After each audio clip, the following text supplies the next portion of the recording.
ब्रह्मानन्दं परमसुखदं केवलं ज्ञानमूर्तिं दन्दातीतं गगनसदृशं तत्त्वमस्यादिलक्ष्यम् एकं नित्यं विमलमचलं सर्वधी साक्षिभूतं भावातीतं त्रिगुणरहितं सद्गुरुं तं नमामि सद्गुरुं तं नमामि। আজকের প্রসঙ্গ শ্রীমন মহাপ্রভুর আলোকে সদ্গুরু শ্রী শ্রী বিজয় কৃষ্ণ গোস্বামী প্রভু।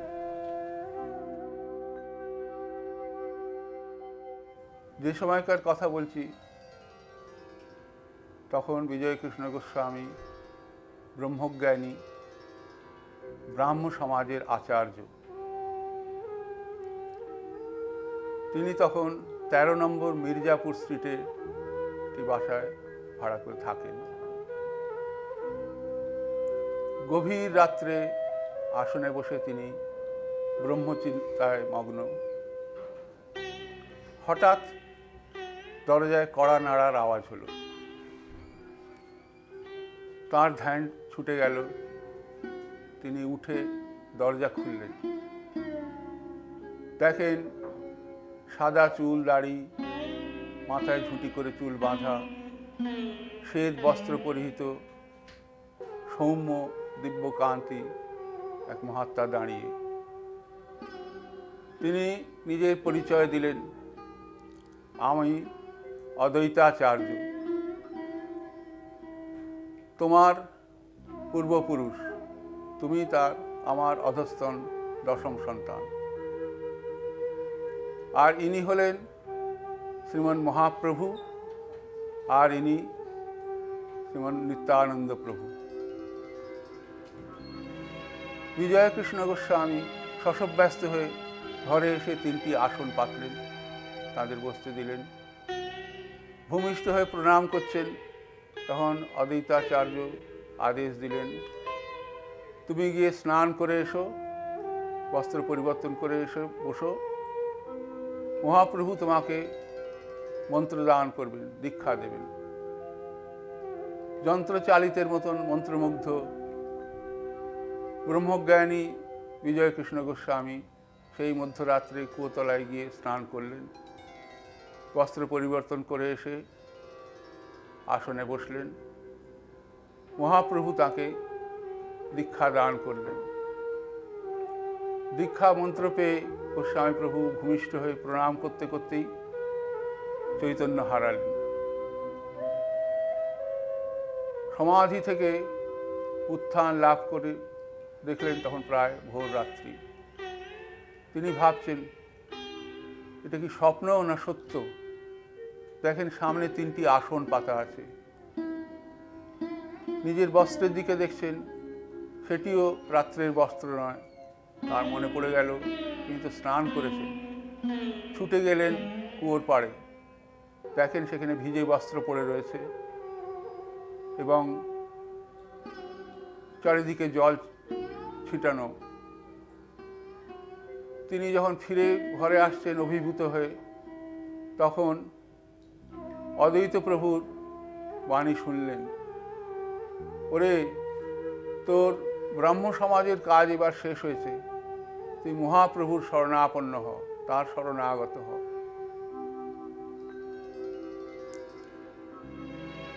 ব্রহ্মজ্ঞানী বিজয় কৃষ্ণ গোস্বামীর জীবনে পরিবর্তন আসলো। নিরাকার নির্গুণ, সাকার সগুণ মিলে একাকার হয়ে যেতে লাগলো।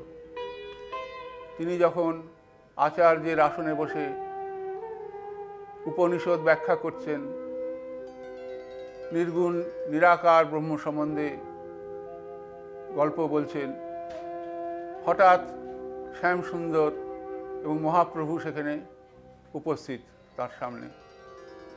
তিনি ওই দেখো মহাপ্রভু বলতে বলতে চৈতন্য হারিয়ে ফেলতেন। আবার কখনো ধ্যানে বসে আছেন, ধ্যানে মহাপ্রভুকে দর্শন পাচ্ছেন। তিনি সংকীর্তনের প্রচলন করেছিলেন ব্রাহ্ম সমাজে। সংকীর্তনের মাঝখানেও দেখছেন প্রভু বর্তমান।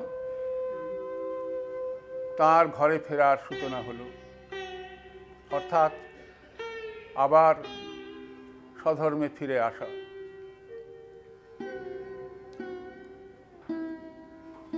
এরপরেও কিন্তু মহাত্মাদের কথা এবং শাস্ত্রীয় বচনেতে তাকে দেহি গুরুর কাছ থেকে দীক্ষা নিতে হয়েছিল। ব্রহ্মানন্দ পরমহংসজি, যিনি হিমালয়ের মানস সরোবর নিবাসী, জীবনমুক্ত কায়াকল্পী ত্রিকালজ্ঞ মহাপুরুষ, তার কাছে দীক্ষা নিয়ে তিনি তখন শান্ত সমাহিত যোগী স্বরূপ। এটি যেন হৃদ্যতে হৃদয় গ্রন্থি, চিন্দন্তে সর্বসংশয়া, ক্ষীয়ন্তে চাস্য কর্মাণি, তস্মিন দৃষ্টে পরাবরে। এইভাবে তিনি প্রতিষ্ঠিত। তখন গুরুর আদেশে প্রেম ভক্তির উচ্চ শিখরে আরোহণের জন্য গুরু তাকে নিরবিচ্ছিন্নভাবে 1 বছর বৃন্দাবন বাসের আদেশ দিলেন। গোস্বামী প্রভু যখন বৃন্দাবন বাস করছিলেন, সেই সময় একবার তিনি ভোরে শৌচে গেছেন। দূর থেকে একটি সংকীর্তনের দল কাছে এসে পড়ল। তিনি সব ভুলে ছুটে গিয়ে সেই সংকীর্তনে যোগ দিলেন। পরে ভক্তপ্রবর শিরোমণি মহাশয়ের হাতে প্রসাদ পেয়ে ঘরে ফিরে এসে তার সম্বিত হলো যে তিনি জলশৌচ না করে বা বস্ত্র পরিবর্তন না করেই তিনি সংকীর্তনে যোগ দিয়েছেন। ছুটে তিনি শিরোমণি মহাশয়ের কাছে গেলেন, গিয়ে সব খুলে বললেন। শিরোমণি মহাশয় আলিঙ্গন করে গোস্বামী প্রভুকে বললেন, প্রভু, আপনি আপনার ব্রাহ্ম সমাজে যাওয়া ব্যর্থ হয়নি। ব্রহ্মজ্ঞান লাভ না হলে ভক্তিতে অধিকারই জন্মায় না। মহাপ্রভু এই জন্যই আপনাকে ব্রাহ্ম সমাজে পাঠিয়েছিলেন। বৃন্দাবনে থাকাকালীন তিনি একদিন পরিক্রমা করছেন। সেই অবস্থায় পরিক্রমা মার্গে মহাপ্রভুর জীবন্ত দর্শন পেলেন। জীবন্ত এই জন্য বলা হচ্ছে যে তিনি যখন মহাপ্রভুকে দেখলেন, তার চরণে মাথা রেখে যখন প্রণাম করছেন, সাক্ষাৎ মানুষের মতন তার মনে হলো, নরম স্থূল ভাব। তাতে তিনি অভিভূত হয়ে ফুপিয়ে ফুপিয়ে কাঁদছেন। মহাপ্রভু বললেন, স্থির হও, স্থির হও, শান্ত হও, সবই তো হয়েছে, কিছুই তো বাকি নেই পেতে। আর তাছাড়া আমি তো তোমাদের বংশে কেনা। এই কথা শুনতে শুনতে গোস্বামী প্রভু সমাধিস্থ হয়ে পড়লেন। আর বাক্যালাপ হলো না। সমাধি থেকে উত্থানের পর দেখেন মহাপ্রভু অন্তর্ধান হয়েছে। এই যে তিনি বারবার বলছেন আমি তোমাদের ঘরে কেনা, তার কারণ ভগবান বলছেন, আমি যে যুগে যুগে ধরাধামে অবতীর্ণ হই, সে শুধু ধর্মের গ্লানি মোচনের জন্য নয়। আমি ভক্তের সাথে খেলতে চির লালায়িত। অহং ভক্ত পরাধীন।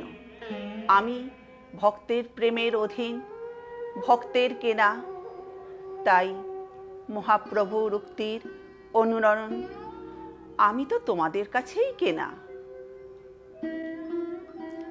ভগবান ষড়ৈশ্বর্যশালী, তিনি মহান অনন্ত শক্তিধর। তিনি যখন ধরাধামে পূর্ণ অবতার রূপে আসেন, তখন কিন্তু তার প্রধান আসার উদ্দেশ্য তিনি নিজেই ব্যক্ত করেছেন। অনাচার, দুষ্ট দমন, শিষ্টের পালন এবং ধর্ম সংস্থাপন, সেটি তার প্রধান কাজ। তার সাথে তিনি আবার ভক্তদের সাথে লীলা খেলাও করেন। কিন্তু সাধারণত পতিত উদ্ধারের কাজ সেটা নয়। ভগবানের তিনটি প্রধান শক্তি, সৃজনী শক্তি, পালন শক্তি এবং সংহার শক্তি। এই পালন শক্তির জন্য তাকে মায়া শক্তির বা আবরণী শক্তির ব্যবহার করতে হয়। এই মায়া শক্তিও তারই শক্তি। সেই মায়া শক্তির প্রভাবে তিনি জীবকে ভুলিয়ে রাখেন, নিজের থেকে দূরে রাখেন, তার সাথে সেইভাবে ক্রীড়া করেন। তারপর বহু জীবন ঘুরতে ঘুরতে জীব যখন মুমুক্ষু হয়, তখন তারই করুণা শক্তির প্রকাশ দেখা যায়। এই করুণা শক্তি, ভগবানের করুণা শক্তি একমাত্র ভগবানের মায়া শক্তিকে দমন করতে পারে। সাধারণ জীবের শক্তিতে এই মায়াকে ভেদ করা প্রায় অসম্ভব। এই করুণা শক্তি হল গুরু শক্তি। গুরুরূপেই তিনি এই মায়া শক্তিকে ভেদ করে ঈশ্বরের দিকে তাকে নিয়ে যান, ঈশ্বরমুখী করেন। তাই ভক্ত যুগে যুগে গেয়ে আসছে, যুগে যুগে যে জন আসে, আজও সে জন এসেছে, সেই সে নদিয়া চাঁদ গুরু রূপে এসেছে।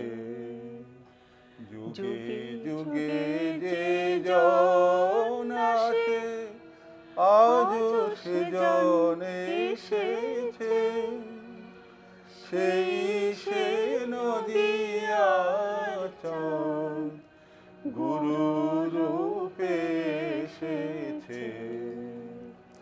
ত্রেতাতে রাবণ,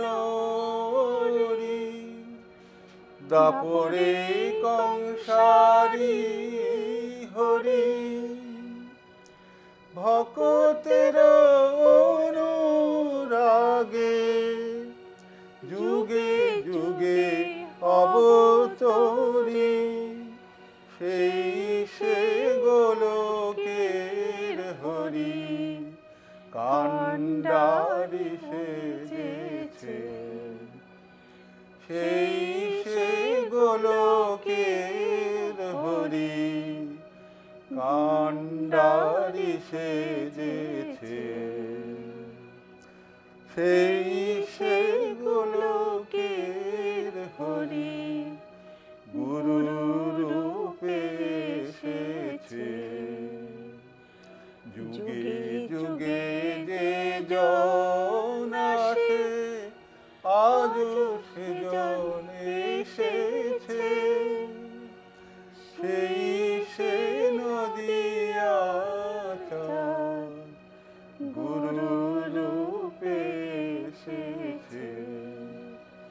যুগে যুগে যে জন আসে, আজও সে জন এসেছে, সেই সে নদিয়া চাঁদ গুরু রূপে এসেছে।